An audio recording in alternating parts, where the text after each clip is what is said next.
Good morning, guys. Happy Wednesday. We are going to continue today with our chocolate touch. As a review for yesterday we read chapter 2. Chapter 2, if we go back and review it a little bit, John was walking to his friend's house. He never quite made it to his friend's house because on his way he found a coin on the ground, and the coin was different. It didn't look like a normal quarter. So he said it was about the size of a quarter, but it didn't really look like a quarter. It didn't have the same pictures on it. It actually had the letters JM, which are his initials. So that was kind of neat. So as he continued toward his friend's house, he turned a different direction than normal. Didn't even know why, but figured, well, I'm going to just keep walking and see what I find. And he came across a candy store. So he went into the candy store, and with his coin that he found, he was able to buy a really big box of chocolate.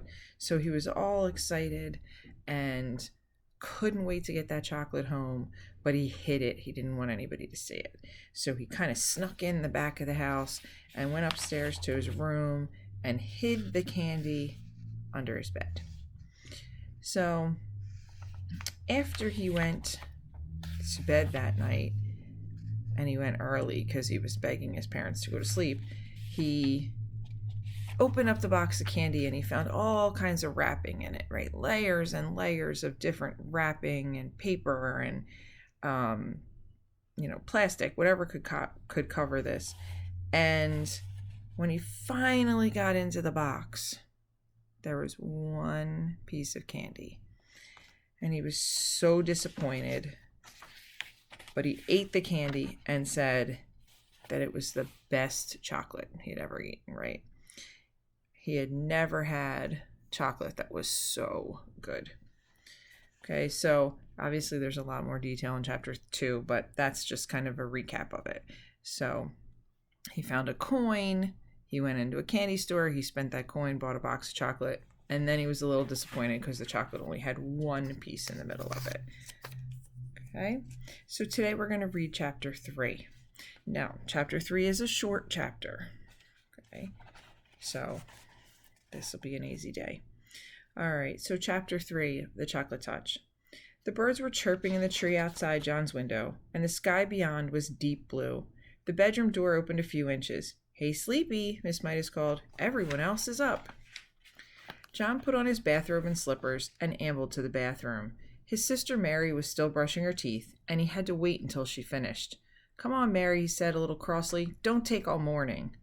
"Here you are," Mary said, handing him the toothpaste tube. While Mary soaped her face, John squeezed a little of the toothpaste onto his brush. The paste was pink.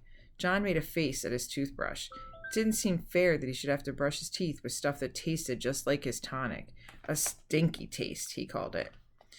John opened his mouth and pushed in the end of the toothbrush. As soon as it touched his front teeth, he noticed a delicious sweetness in his mouth, a taste of the best kind of chocolate. He pushed the brush to and fro, and the taste seemed to grow stronger. He removed the brush. The bristles were brown. "What kind of toothpaste is this?" John asked. Mary was drying her face. "The same kind," she answered. "It says on the tube." "Blanco-Dent," John read. "It was the same kind they always had." Why is it chocolate flavored this time?" he asked. "Boy, it's good." "Silly," Mary said. "Of course it isn't chocolate." She hung up her towel and swished out of the bathroom. John squeezed some more toothpaste onto his brush and continued to brush his teeth. Chocolate again! It was marvelous. Rich, sweet, smooth chocolate. Chocolatey chocolate, like the single piece of chocolate from the box the night before. There seemed to be no further need for the toothbrush, so John rinsed it and hung it up. He squeezed out another bit of toothpaste, onto a fingertip this time. He put his finger in his mouth and ate the toothpaste off. When he took his finger out again, it was stained chocolate brown. John wasted no more time. He put the end of the toothpaste tube into his mouth and emptied the paste onto his tongue. It squeezed out like thick, creamy chocolate. Mary looked into the bathroom. "Hey, what are you doing?" she demanded. "Yummy," was all John said. John and Mary were a little late getting to the dining room, and Mr. Midas was already on the way to his train when they sat down at the breakfast table. John ate up all the toothpaste, Mary told his mother. So here's the picture for this chapter. There's John and his sister, Mary, in the bathroom as John's eating all the toothpaste. "Oh, you sneak," John whispered. "Well, you did," Mary reminded him, "and that's a waste. Isn't it a waste, Mother, to eat up all the toothpaste in one day?" Mrs. Midas was serving their orange juice. "Mary, really," she said. "I'm sure John was only joking. He must have been pretending to eat the toothpaste." "No, he wasn't," Mary insisted. "I was watching, and I saw him squeeze it right into his mouth. He said it was chocolate." "Oh, dear," protested Mrs. Midas. "Chocolate again. Now I know it was a joke. He just wished it were chocolate, Mary. Come now, drink up your orange juice, both of you. Your bacon and eggs will be ready in a minute." As Mrs. Midas left the room, John took up his glass of orange juice and put it to his lips. As soon as he tilted it and the liquid began to flow into his mouth, a happy look came into his eyes. "Boy, that's good," he said at last, lowering the empty glass. "Chocolate juice." Mary looked at John. Then she looked at her glass of orange juice. It was a bright orange color. She tasted it. It tasted like orange to her. "It is not chocolate juice," she said. "It's orange juice. Orange juice is good for you." "Yes, John," Mrs. Midas said, hearing the last few words as she carried in the tray of bacon and eggs. "You must drink your—" She caught sight of Johnny's empty glass. "John," she said, "you good boy. That's the first time in ages you finished your orange juice without having to be told to."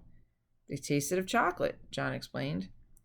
"All right," Mrs. Midas said. "Very funny. But don't tease Mary too much. Remember, Mary's younger than you are." John silently picked up his fork and sliced the yolk of his fried egg.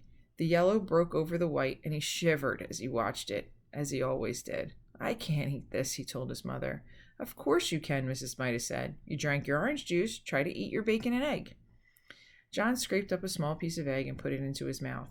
It immediately became chocolate. Chocolate white and chocolate yolk. Both lovely, lovely chocolate. John mumbled. "Chocolate egg." In almost no time, he had finished every scrap of egg on his plate. Then he tried the bacon. The bacon turned to chocolate, too. John had never before enjoyed his breakfast so much. After the orange juice that had turned to chocolate juice in his mouth, and the fried bacon and egg that had turned to fried chocolate, he ate 2 slices of chocolate toast with chocolate butter and chocolate marmalade, washed down with a glass of chocolate milk. "I'm very pleased with you this morning," Mrs. Midas said, as she helped John on with his coat. "If you promise to eat your lunch at school as well as you ate your breakfast, I'll give you a dime to buy some chocolates with." "Oh, that's all right," John said. "I don't think I'll need it." Mrs. Midas looked puzzled as she waved goodbye. So that's the end of chapter 3. Don't forget to answer your questions, and if you need any assistance, make sure you reach out and ask. Have a great day, guys.